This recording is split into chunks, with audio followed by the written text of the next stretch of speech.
ADEC TV, conectado com você. Olá pessoal, estamos iniciando mais um programa ADEC TV, hoje com o nosso quadro da Escola Bíblica Dominical, Lições Bíblicas, e hoje nós estamos tratando sobre a história de Jó. Nesse trimestre, quer dizer, nós estamos falando, contando, estudando a história de Jó. A nossa revista fala da fragilidade humana diante da soberania divina. Nós estamos na lição 6, estamos estudando a teologia de Elifaz. E quem hoje vai prestar, quem vai dar a lição, vai passar esta lição, é o nosso pastor Gilberto e o nosso professor Joás. Fiquem atentos.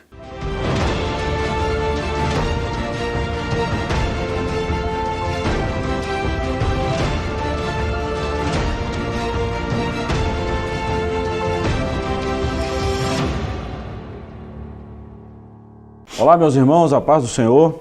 Esse é o quadro Lições Bíblicas do ADEC TV. Hoje estudaremos a lição de número 6, que tem como tema a teologia de Elifaz. Só os pecadores sofrem? O textual está no livro de Jó, capítulo 4, versículos 7 e 8, e assim está escrito: Lembra-te agora, qual é o inocente que jamais pereceu? E onde foram os sinceros destruídos? Segundo eu tenho visto, os que lavram iniquidade e semeiam o mal, cegam isso mesmo. Verdade prática. Embora transcendente, Deus tem prazer em se relacionar com o homem terreno. A leitura bíblica em classe está no livro de Jó, capítulo 4, versículos 1 a 8, ainda capítulo 15, versículos 1 a 4, e o capítulo 22, versículos 1 a 5. Estamos estudando nesse trimestre sobre a fragilidade humana e a soberania divina, lições do sofrimento e da restauração de Jó. Estou aqui com o professor Joás e para nós é um privilégio muito grande, professor, estarmos juntos para gravarmos esse quadro e essa lição importantíssima para o nosso elevo espiritual. Isso aí, chegamos já na metade do caminho, né? Verdade. Hoje vamos falar de teologia, o que é algo muito bacana, né? E a teologia de Elifaz aí, no caso, né? É muito bacana essa lição, vai ser muito proveitosa, né? Se Deus quiser, nós vamos aprender muito. Com certeza, temos aprendido muito com esse livro de Jó, né? Sim, sim. O objetivo geral dessa lição é destacar o pensamento teológico de Elifaz, que faz uma defesa contundente da religião tradicional, segundo o qual somente os pecadores sofriam. Então nós vamos discutir bastante essa teologia e é muito bom quando a gente aprende com a palavra de Deus. Vamos lá. Introdução.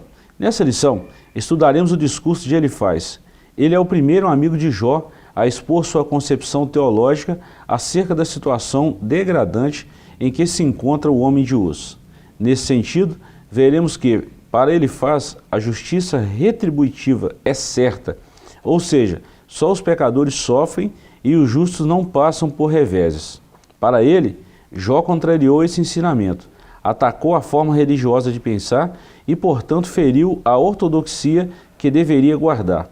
Finalmente, veremos também as respostas de Jó a cada acusação de Elifaz. Essa teologia de Elifaz, ela percorreu, vamos falar assim, por boa parte do Antigo Testamento. Tanto é, eu vou citar um outro texto aqui, que a gente vai falar isso bem para frente, principalmente sobre a questão da maldição hereditária. Eu não estou dizendo que é isso que ele falou, mas é algo semelhante. Ele tá pondo uma ênfase na semeadura, né? A certeza que ele tem, de acordo com a ortodoxia dele, né? De acordo com o entendimento teológico que ele tem, né? É que ele está muito certo, muito convicto de que se Jó está sofrendo o que está sofrendo é porque ele fez algo para merecer aquilo. Ele plantou, né? Atitudes ou escolhas que ele fez que resultaram naquele sofrimento todo, né? E ele vai investigar Jó para ver se ele descobre que pecado é esse que gerou tanto sofrimento assim, né? Porque ele tem essa convicção teológica, né? É interessante, professor, que nós falamos em lições passadas, né, como estamos estudando esse trimestre, já estudamos as 5 lições, nós já falamos aí exatamente que o pano de fundo, né, do livro de Jó, o leitor de hoje conhece o que está por trás de tudo isso aí. mas os personagens que viveram essa situação não sabiam disso. Então por isso essa conversa, esse diálogo, né, essa prosa, essa indagação e por aí vai. A gente vê a história se desenrolando e a gente sabe o que está por trás desse cenário todo, né? A gente vê aquele concílio celestial, né? A figura de Satanás na história. Jó não tem noção de nada disso, né? E, por conseguinte, né, seus amigos também não, né? Eles não sabem o que está acontecendo no ambiente espiritual, né? Então eles vão fazer conjecturas, né, de acordo com o entendimento de cada um, e essas conjecturas nem sempre vão estar apoiadas em algum fato verdadeiro, né? E é interessante lembrar, professor, claro que nós vamos trabalhar isso nesses 3 pontos aí, né, nesse capítulo primeiro, os pecadores no contexto da justiça retributiva. Então nós vamos falar sobre 3 pontos muito importantes: a lei da semeadura e da colheita, o homem colhe o que plantou e depois a queixa de Jó. É interessante quando a gente fala isso, não que nós estamos abolindo a lei da semeadura, não é isso não, tá? Não é nada disso, não é só os pecadores que sofrem, esse é o ponto central desse capítulo primeiro. O sofrimento ele pode e isso acontece tanto na vida dos pecadores quanto na vida dos pecadores arrependidos. A gente vê isso. Ele faz estar errado não em dizer que o que o homem plantar, isso ele vai colher. Não. Isso aí acontece desse jeito porque o próprio Deus determinou assim. Ele está errado em se precipitar no julgamento de Jó, né? Exatamente. Olhar para Jó e se precipitar, né? Entender que o que está acontecendo com Jó é por causa de algo que Jó fez, né? Então há uma exceção à regra aqui em Jó, né? Que ele faz não se dar conta de que existe essa exceção, né? E mais tarde nós vamos ver isso aí que o próprio Deus o repreende por isso, né? Sim. Todos 3. Mas como nós estamos falando de Elifaz hoje, o problema que a gente vê aqui nesse capítulo, até mesmo para adiantar a conversa aqui para a gente entrar nesse capítulo primeiro, é exatamente o julgamento. É um julgamento precipitado, ou um preconceito, um pré-julgamento. É falar algo que ele não sabe. Esse é o problema. Preconceito. O próprio Deus disse no começo e no final dessa narrativa toda, né, que Jó é um homem íntegro, sincero, reto, temente a Deus, que se desvia do mal. Então, essa é a verdade sobre Jó, né, a verdade que tem como testemunha o próprio Criador, né? Então, como quem ouviu esse testemunho foi Satanás, né? E no final foi Jó e seus amigos e tudo mais, mas no começo da história foi só Satanás que ouviu, né? E aquele concílio celestial, né? Jó, eles não sabem desse testemunho, então eles vão fazer conjecturas, né? Então, nós também, antes de apedrejarmos de vez, né, Elifaz, Bildade e os outros amigos, né, e o próprio Jó, a gente tem que ter um pouco de empatia, né, se colocar no lugar deles, né. Nós só olhamos para eles e vemos que eles não têm razão no que falam porque nós conhecemos o pano de fundo, né, eles não conhecem. Então é preciso entender, né, por que eles estão equivocados. É muito bom quando a gente fala disso, tá? E eu já vi muitas pessoas falando coisas semelhantes assim, que eu também não concordo, não apoio. É como se falasse, por exemplo, de Jonas, que foi um medroso, um covarde e tudo mais. Quem conhecia a história de Nínive não falava isso. Talvez fosse eu, nem lá eu não ia. Então, assim, muito cuidado em ter esse julgamento. Vamos lá, então. Então, os pecadores no contexto da justiça retributiva. A lei da semeadura e da colheita. Depois de firmar um princípio oriental de cordialidade, Elifaz se dirige a Jó com uma defesa contundente do pensamento teológico tradicional, a justiça retributiva. Ele está firmemente convencido de que a lei de causa e efeito é um princípio da ortodoxia teológica que não pode ser contraditado. Eu fico impressionado com a sabedoria desses homens nesse contexto bíblico.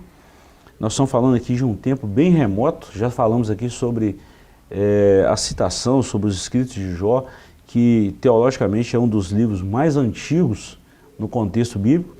E eu fico impressionado com a teologia desses homens, com o conhecimento deles em época tão remota como essa. Então é algo que tem que ser relevado também. Eles já tinham um conhecimento, já tinham uma teologia, já tinham uma ortodoxia em relação a esses conhecimentos, e não era ninguém novo, né? Era alguém que já tinha uma experiência de vida. Essa causalidade aí, né? Essa relação de causa e efeito, que é uma ciência exata, né? E que diz que sempre a causa é maior do que o efeito, mas sempre tudo que acontece tem uma causa geradora. Né? Ele faz estar convencido de que isso é imutável, isso não pode mudar, isso não pode variar, né, de acordo com outras leis.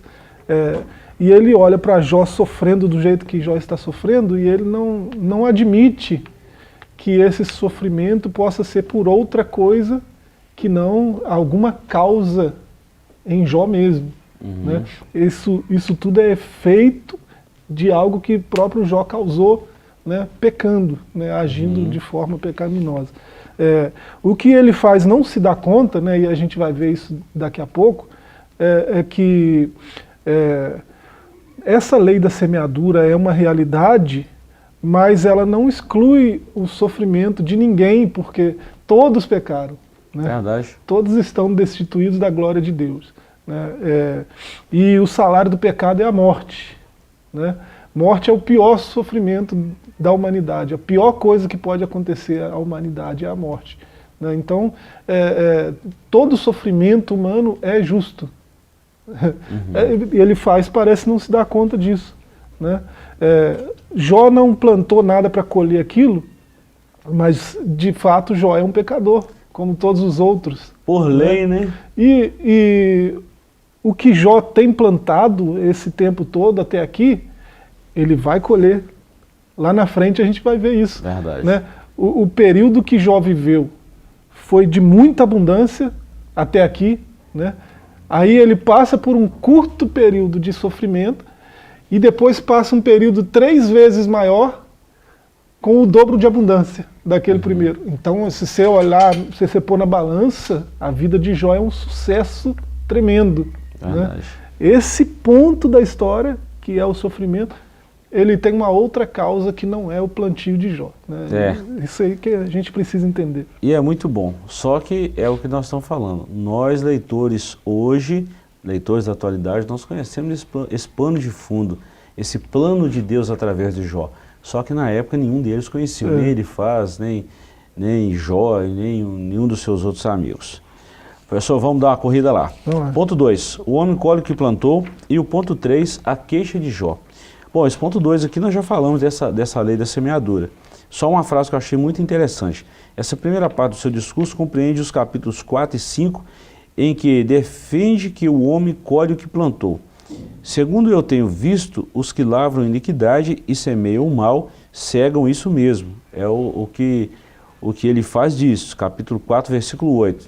Né? Para nós que habitamos em um universo moral que exige consequências das nossas ações, nós podemos até falar sobre a terceira lei de Newton, para toda ação ter uma reação. É essa questão da causa e efeito mesmo. E para a gente fechar esse capítulo primeiro, a queixa de Jó. Elifaz falou e Jó saiu em defesa. Né? Em sua defesa, Jó se contrapõe à teologia de Elifaz, que compreende o capítulo 6 e o 7. Essa teologia era a base de como se imaginava o universo governado por uma lei moral de causa e efeito. Há uma recompensa para os bons e punição para os maus. Elifaz não estava de todo errado, mas equivocou-se quando pensava que esse pressuposto era o único existente. Então nós já citamos muito bem isso aí.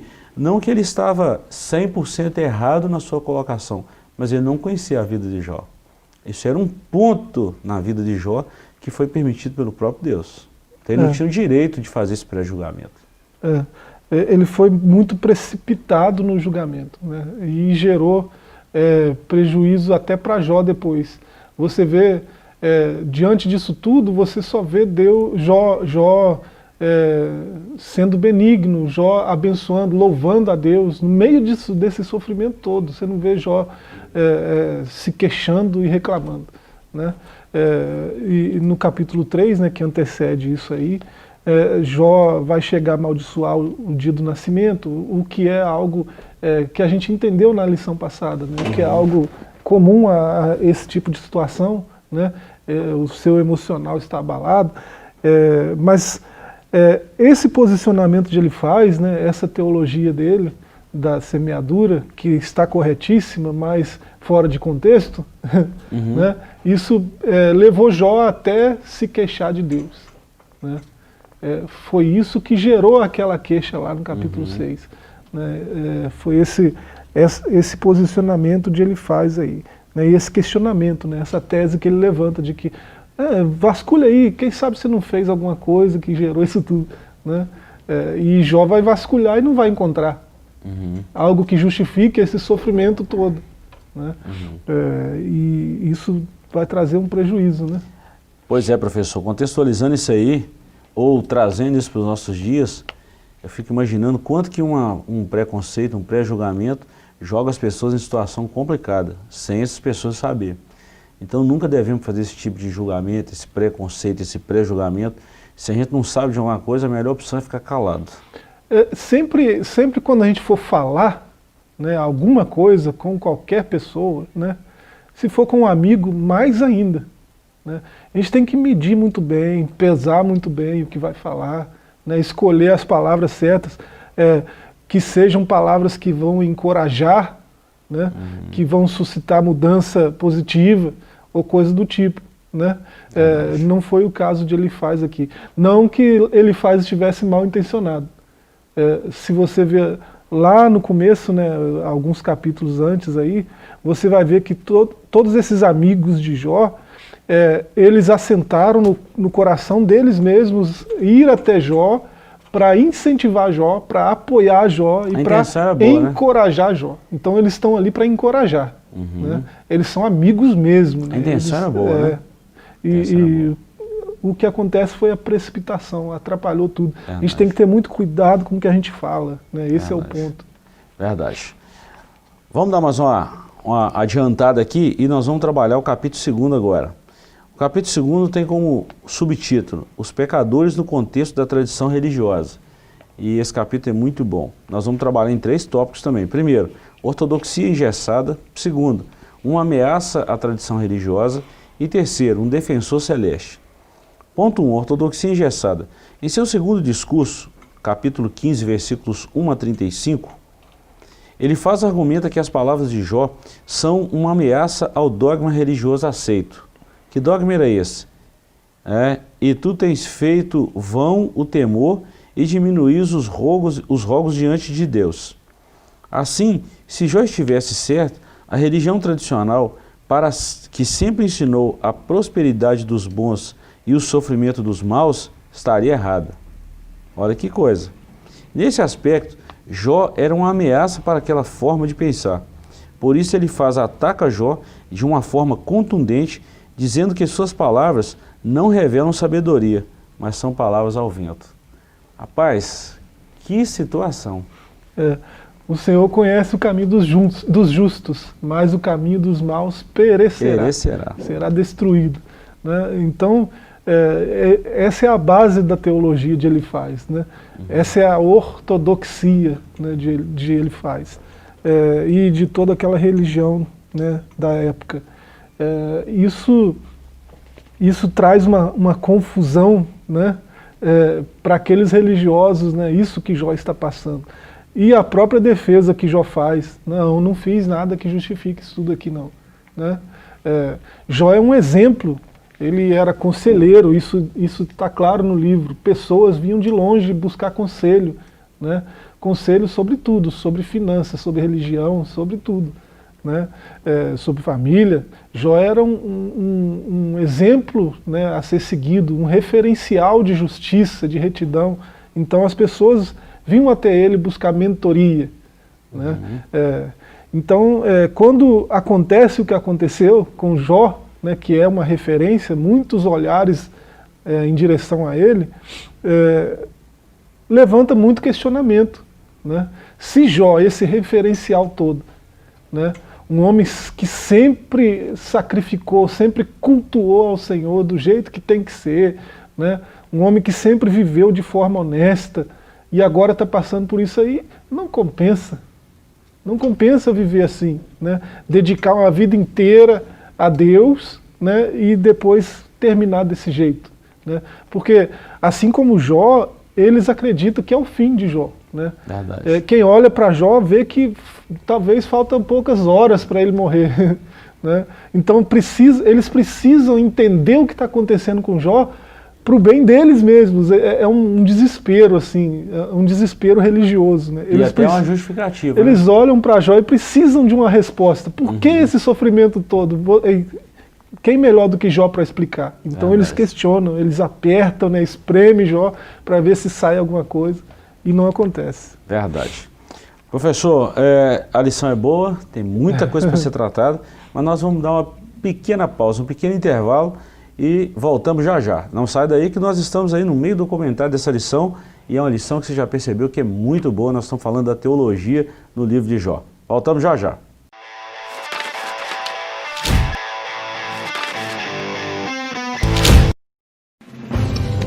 Uma verdadeira história de fé, renúncia, desafios e conquistas. Você irá se emocionar e extrair lições extraordinárias da biografia de um dos mais expressivos líderes do movimento pentecostal no estado de Minas Gerais. Recomendada por influentes líderes cristãos. Adquira agora mesmo Ari Coelho, um legado de fé, e descubra detalhes de uma história de vida que pode transformar a sua. Um produto com a qualidade CPAD.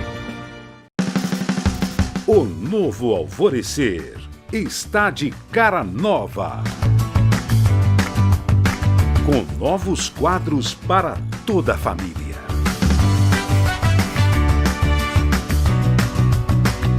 De segunda a sexta. Fique ligado.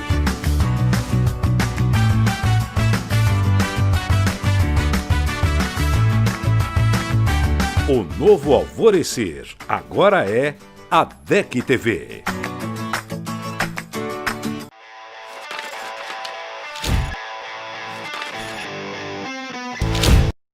Irmãos, estamos de volta. Esse é o quadro Lições Bíblicas do ADEC TV. E hoje nós estamos falando da teologia de Elifaz. Só os pecadores sofrem? É uma pergunta e estamos explicando o porquê dessa pergunta. Paramos aí, professor, no segundo tópico aí do capítulo 2, os pecadores no contexto da tradição religiosa.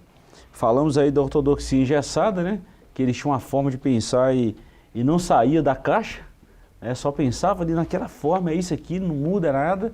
E a vida de Jó, esse sofrimento de Jó, trouxe uma confusão para a cabeça deles. A ponto deles ficar questionando, mas não pode, como é que é isso? E Jó está quase morrendo, querendo entender isso aqui. Você falou isso muito bem no bloco anterior. E nós vamos falar agora do ponto 2, uma ameaça à tradição religiosa. Porque Jó foi uma ameaça para esse pensamento também. Porque, na verdade, eles não conheciam o que nós já falamos aqui inúmeras vezes, que é o pano de fundo do livro de Jó. O que estava por trás de tudo isso aí? Então nós vamos falar isso agora. A partir do versículo 7 do capítulo 15, ele faz apelo para a tradição religiosa como forma de validar seu princípio teológico. Que sabes tu que nós não sabíamos? Que entendes que não haja em nós?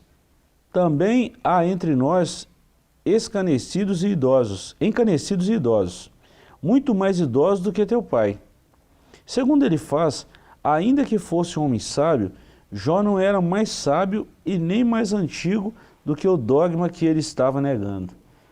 Aí já parte para a questão tradicional e eles apelam até mesmo para uma forma jurídica de uma lei consistente na sua época. Ou seja, a cultura também fala alto num julgamento de uma lei ou de uma decisão ou de uma justificativa e por aí vai. Só que eles não sabiam de nada, tá? Eu tô olhando aqui esse capítulo 15, né? A tradição é muito importante para o ortodoxo. Muito. Né? Em toda ortodoxia, né, há um apego à tradição, né? Há uma supervalorização das tradições religiosas, né? E isso, eu não gosto de pensar nisso nem como muito bom, nem como muito ruim. Né? Eu acredito que tem o seu valor, né? A ortodoxia tem o seu lugar na teologia, né? E eu acredito que é um lugar importante, né? Tem valores na religião cristã, por exemplo, que é a nossa, né? Que é comum a nós, aos católicos e a diversas denominações. Há valores na ortodoxia que são inegociáveis na teologia cristã, né? E isso não deve mudar, não é para mudar mesmo. Agora, o sujeito muito ortodoxo, ele costuma, ele mesmo se fechar, né? Ele mesmo criar barreiras para o seu avanço, inclusive no entendimento teológico, né? Então, é aí que eu acho que está o ponto prejudicial do apego à ortodoxia, né? Não estou menosprezando a ortodoxia, é sempre bom, porque às vezes a gente fala alguma coisa, quando vai para a internet, então, né? A ortodoxia é importante. Quando há esse tipo de apego, né, a coisas superficiais, né, o prejuízo é muito certo, e é o que acontece aqui, né? Esses homens, eles estão desesperados porque se Jó é íntegro, justo, reto, não pode estar acontecendo com ele o que está acontecendo. Não encaixa com a minha teologia, né? Não tem nada no meu entendimento teológico, não tem nada na nossa ortodoxia que justifique isso, né? Deus não pode errar, né? Quem planta vento colhe tempestade, mas quem planta retidão, justiça, não pode estar colhendo isso aí, né? Tem que ter uma resposta. Aí vamos apertar o homem para ver se a resposta vem. Aí a resposta não veio, né? Depois de muito diálogo, muita discussão, ele fica irritado, né? Ele fala, você é muito sábio, você já tem uma certa idade, mas tem muitos de nós que têm o cabelo mais branco que você, estão mais encanecidos, né? Tem mais cabelos brancos que você, tem mais idade, tem mais experiência. Você não pode saber mais do que todos nós. Aí já apelaram. Aí apelaram porque, né, não veio a resposta que eles esperavam, né? Jó continua firme, mantendo sua posição, né? E aqui ele chega ao ponto de apelar para um defensor celeste, né? Ele chega a apelar, ele chega a pedir uma espécie de interventor, né? Um intermediador, um mediador no céu, junto a Deus, né? Eu não estou conseguindo me defender aqui não, eu não estou convencendo de que eu estou passando por isso tudo injustamente, né? Então, quem sabe Deus levanta um advogado em minha defesa, né? E aqui é muito bacana quando é lembrado 1 João 1, 5 a 7, né? Nós temos esse advogado junto ao Pai, né? O seu sangue nos purifica de todo pecado, né? Então, e o próprio Senhor Jesus, ele prometeu um advogado, né? Ele prometeu, não vou deixar vocês órfãos, né? Vai ter um consolador, vai ter um paráclitos, né? Um mediador junto ao Pai, né? Que vai assumir o meu lugar junto a vocês, né? Quando eu for para o céu, preparar lugar. Então, parece que Jó está antecedendo isso, né? Essa promessa de Cristo, né, para a sua igreja, Jó parece anteceder isso, ele apela para o advogado junto ao Pai, né? Quem sabe não tem um mediador no céu para me defender, porque não está funcionando aqui. E é muito interessante isso que você falou, professor, assim, eu lembro de uma aula, na formação ainda, né, na graduação, exatamente sobre essa questão jurídica. O tanto que isso é importante. Por exemplo, aconteceu um fato, um crime, e vão investigar esse crime. Então eles vão primeiro pela forma mais fácil. Um juiz, por exemplo, ele vai julgar pela forma mais fácil, ele vai decidir pela forma mais fácil. Tem prova que comprova a efetivação desse crime, ok. Mas faltou prova, ele vai aonde? Em testemunha. Faltou a testemunha, e ele precisa decidir para um lado ou outro, ele vai aonde? Na cultura do lugar.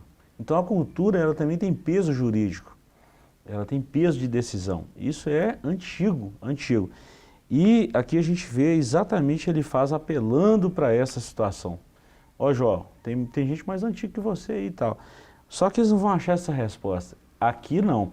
Mais tarde eles vão ver essa resposta, vão falar assim, puxa vida, o quanto nós somos precipitados, o quanto o Jó tinha razão, errou também alguns questionamentos, né? Mas o quanto ele tinha razão e o quanto nós, todo mundo, precisávamos de apoiar de uma forma diferente do que apoiamos. Mas a gente vai falar isso mais em outras lições futuras, né? Quem dera se esses homens permanecessem calados, né? Muita coisa que foi dita ali sem nenhum embasamento na verdade, né, teria sido evitada, né? Um mal poderia ter sido evitado. Um mal que eu digo assim, de forma psicológica, esse abalo em ficar pensando que depois que ele saiu, deixava o Jó numa situação muito mal. O negócio foi tão grave que você vê no final, né, quando Deus se revela a Jó, Deus quer destruir os amigos, né? Deus quer exterminá-los porque eles foram muito infelizes nos comentários, nas acusações, né? Em vez de encorajar, eles começaram a acusar Jó, né? E isso por conta, a gente já falou, do desespero deles próprios, né? E, aquele desespero de ver algo que não bate com a teologia que eles experimentaram a vida toda. É interessante, né, você ver no capítulo 16 e 17 a defesa de Jó, né, a contradefesa, ele faz, que nós estamos falando de ele faz, né? No capítulo 16 e 17, Jó fala tanta besteira, né? E assim, quando a gente olha e vê que isso é escritura, né, a gente tem que ter cuidado quando está lendo esse tipo de coisa, porque é poesia, aquilo é linguagem poética, e tem todo um contexto de momento, da situação toda. Então, o próprio Deus vai defender Jó depois, né? Porque Deus sabe que aquilo tudo foi no calor da situação. Tudo que foi dito foi no calor da situação e foi provocado por acusações sem sentido. Então, tudo que Jó falou, seja correto ou seja um monte de bobagem, né? Tudo que ele falou foi provocado pela acusação dos amigos, né? Então, e Deus entende isso perfeitamente. Verdade. Agora, professor, você falou sobre um defensor celeste, e só fechando esse capítulo 2 aqui também, para a gente já partir para a conclusão, é interessante saber, eu vou falar mais uma vez do tema central ou do título da nossa lição do trimestre. Nós estamos falando sobre da fragilidade humana e da soberania divina. O quanto o homem é frágil e o quanto Deus é soberano. Então é bom lembrar isso aí. Nós estamos falando num momento de fragilidade de Jó, que talvez fosse comigo ou com você ou com qualquer outra pessoa, talvez a situação seria muito pior em termos de falar besteira ou de fazer outras coisas que Jó não fez. Então é bom a gente lembrar isso também. Né? E voltando, vale para ele faz, mas vale para Jó também. Né? Quando você abre a boca, sai daquilo que está cheio dentro do coração. Né? Coração na Bíblia, Mente, né? Sai tudo que você, no decorrer da vida, né, a ciência hoje já mostra que é intrauterino. Todas as experiências que você tem desde o útero até o momento em que você parte para a eternidade, né, isso tudo, todas as experiências, tudo que é sentido, tudo que é ouvido, tudo que é provado, né, pela experiência humana, é registrado no coração, né, no coração bíblico, né, que é a mente. E isso, daí que procede as saídas da vida. Né? Seja qual for o caminho que você seguir na vida, seja para onde você for, né? Seja qual empreendimento que você se empenhar em realizar, isso tudo vai ser guiado pelo que você tem dentro.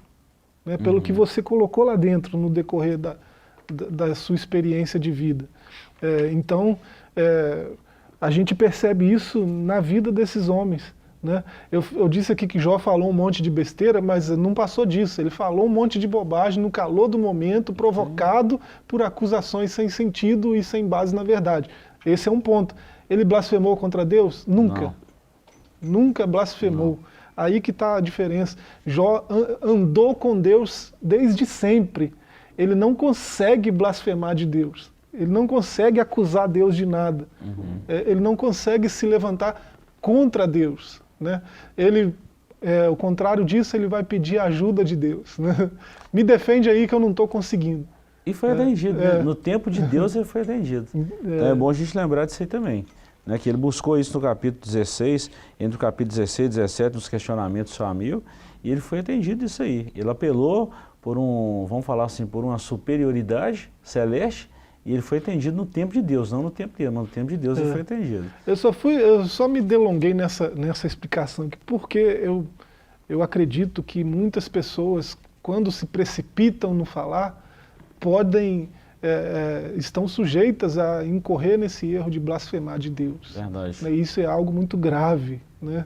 Verdade. Então muito cuidado com o que fala, né? A gente precisa ter esse cuidado sempre, né? Verdade. O que sai da boca reflete o que está dentro do coração, e é preciso ter cuidado então. E, né, muitas pessoas perderam bênçãos enormes por causa de uma palavra só. Por causa de uma coisa que saiu da boca dele. Trágico, né? Por não vigiar, por não ser seguro nas suas palavras, por não mensurar aquilo que está falando. Então, muito cuidado mesmo. Toda conversa deve ser pensada, medida, examinada antes que saia da nossa boca. Depois que saiu, não tem jeito mais não. Eu até falei disso há muitos anos atrás. Existem 3 coisas que não voltam mais. Uma oportunidade perdida, uma flecha lançada e uma palavra falada. Isso não volta mais. Falou, acabou. Professor, vamos então encerrar nossa lição falando do 3º capítulo, os pecadores diante de um Deus infinito. E nós vamos trabalhar em 2 tópicos aqui. O primeiro, Deus não se importa com quimeras humanas. Em seu 3º discurso, ele faz apelo para a transcendência divina ao atacar Jó. Olha o que esse camarada fez. Grosso modo, a transcendência diz respeito a um conjunto de atributos do Criador que ressalta a sua superioridade em relação à criatura. Significa que Deus está acima da criação e não é limitado por ela. Realça, portanto, a infinitude divina que contraste com a finitude, em contraste à finitude humana. Para Elifaz, o sofrimento de Jó era um atestado de que ele havia pecado e que por isso Deus o havia abandonado. Aí Elifaz cai numa teologia. Até agora ele estava certo teologicamente falando, só que com a visão fechada. Né? Mas agora ele começa na sua apelação, né, na sua investigação do que está acontecendo com Jó, tentando arrancar alguma coisa que ele acredita que Jó tenha feito, ele acaba mostrando uma teologia muito equivocada, de dizer que Deus é transcendente e só isso. Né? Transcendente, né? Essa mesa ela tem sua textura, sua propriedade, e tem coisas que não são da mesa, mas que estão na mesa. Né? Nós estamos transcendentes à mesa.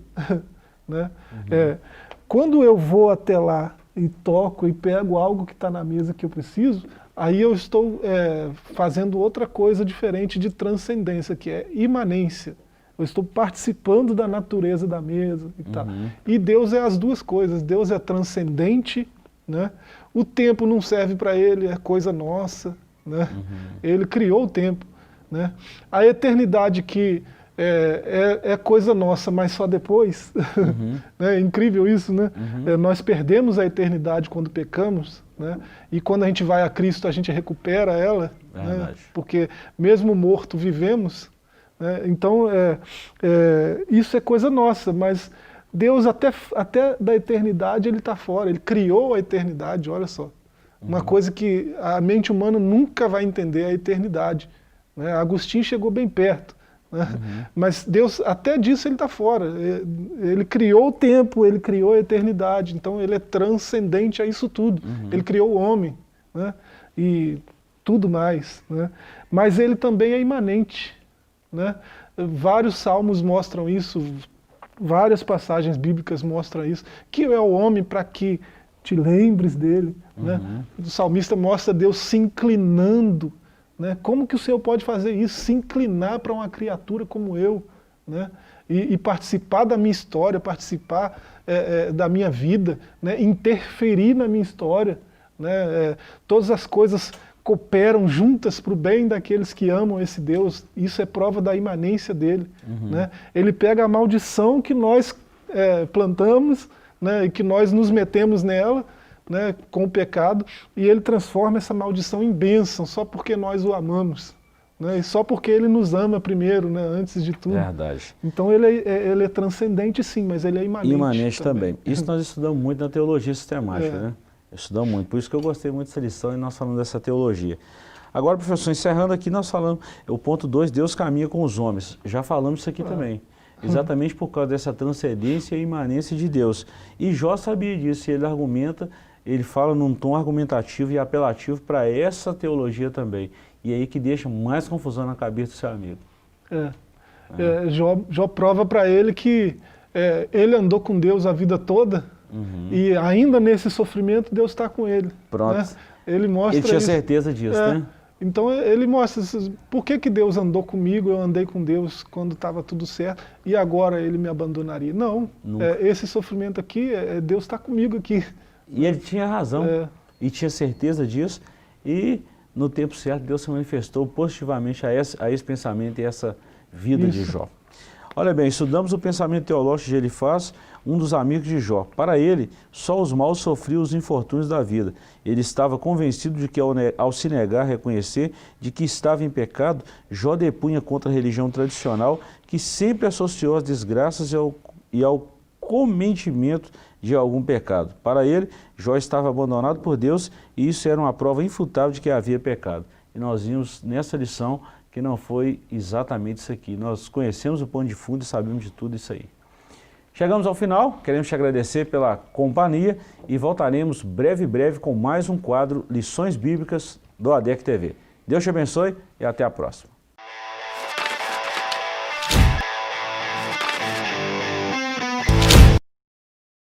Estamos encerrando mais um programa. Espero que esse estudo bíblico tenha sido esclarecedor, tenha sido bênção para vocês. E esse estudo de hoje, essa lição 6, nós vamos estar passando ela domingo, a partir das 8h30 na nossa escola dominical. E lá, convidamos todos vocês, porque lá vocês vão saber muito mais, com mais profundidade, porque aqui o tempo é limitado, e lá nós temos mais tempo, e lá também vocês podem interagir, tirar todas as suas dúvidas com os professores. Fica o convite, também ficam os outros convites para toda terça e quinta, a partir das 19h30, nós temos culto, trabalho na igreja. E aos domingos, às 8h30, a escola dominical. E a partir das 18 horas, o nosso grande culto de louvor e adoração. Esperamos todos vocês são muito bem-vindos. Nós estamos aqui na rua Princesa Isabel, número 52. E antes de encerrar também, nos acompanhe nas nossas redes sociais, no nosso canal lá do YouTube, vai estar tudo aqui para vocês, do ADEC TV, vai lá, se inscreva, ative o sininho e também nos acompanhe pelo Instagram, no ADEC TV Oficial. Nos sigam lá, continue deixando seus comentários, assuntos que vocês querem esclarecimento, nós estamos aqui para atender vocês. Foi um grande prazer. E para encerrar esse programa, eu quero deixar para vocês novamente, para meditação, a verdade prática que foi lida na nossa lição. A verdade prática dessa lição 6, a teologia de Elifaz, só os pecadores sofrem, diz: embora transcendente, Deus tem prazer em se relacionar com o homem terreno. Deus tem prazer em se relacionar com nós. Deus quer um relacionamento com nós. Ele sempre procurou isso. Deus abençoe vocês. Tenham uma ótima semana e um ótimo dia.